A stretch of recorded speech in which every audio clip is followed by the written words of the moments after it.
કૃષ્ણ, રાધે રાધે, જય મહાકાલ। વાગ્યા છે બપોરના 2। મમ્મીને ત્યાંથી મારી સ્કૂલની જે જગ્યા છે એ આગી થાય છે। આ જો રૂમની દશા જો, સરખો કરવાનો છું રૂમ આખો। મારે મોડું થઈ ગયું હતું, એમાં એવું થયું કે મારું ધ્યાન 6:45 5 ઘડિયાળમાં ગયું। હું મારું બિઝનેસનું કામ કરતી હતી ત્યાં કે મારે આજે મૂકવા જવાની છે। એના પપ્પા પડી ગયા હતા ને ગઈકાલે, એટલે જીનિસાને મૂકતા જવાનું હતું। એટલે પછી દોડાદોડમાં જો રૂમ તો આવીશું તો સરખું કરવાનું છે રૂમમાં। અને જીનિસાની ભાષામાં હું મહાન આત્મા મસોતું પહેરી લીધું। જો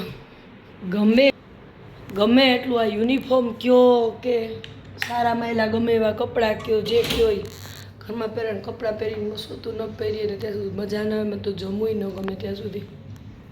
બસ જો નીચે જાઉં છું, વાર્તા હિન્દી કહાની જો કે જોતા જમીશ। હવે નીચે મમ્મીને લોકો તો સૂઈ ગયા છે। મમ્મીને પપ્પા, છોકરો મારો ગયો છે એક્ઝામ દેવા। જોઈને પપ્પાએ જમી લીધું। હા એ જોઈને થાળી જે હિસાબે નાના નાની પાસે બેઠા હશે મારા કાકાના ઘર પોપટા, એ લોકો ગયા છે એક કામે 12 ગામ, એટલે અહીંયા છે। ગાજર છે, બધી બટેટાનું શાક ને રોટલી, બાકી અથાણું ને દાળ ભાત ને મને બધું એકારે ન ગમે થાળીમાં લેવું, એટલે હું કટકા કટકે લઈશ।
અત્યાર સુધી તો છે ને મેં આજે ચડાવ્યો એ બ્લોગમાં, ગઈકાલના બ્લોગમાં એવી રીતે આમ ખુશીથી કહેતી હતી